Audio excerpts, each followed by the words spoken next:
தேவனாகிய கர்த்தர் பூமியின் மண்ணினாலே மனுஷனை உண்டாக்கி அவன் நாசியில் ஜீவ சுவாசத்தை ஊதினார், மனிதன் ஜீவாத்மாவானான் அப்படின்னு வேதத்துல எழுதப்பட்டிருக்குது.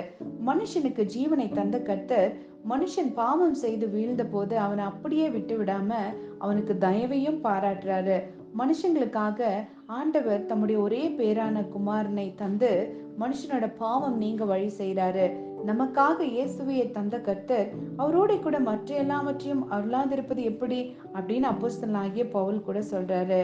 ஆமாங்க, யோபு பக்தன் ஒரு காரியத்தை சொல்றாரு.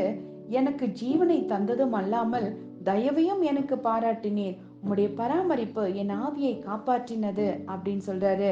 அநேக நஷ்டமடைந்த யோபு, அநேக போராட்டங்களை சந்தித்த யோபு, அநேக கொடுமைகளை சந்தித்த யோபு இந்த வார்த்தையை ஆண்டவரை பார்த்து சொல்ல முடியுமானா, நீங்களும் நானும் இன்னும் எவ்வளோ அதிகமா ஆண்டவரை துதிக்க முடியும்?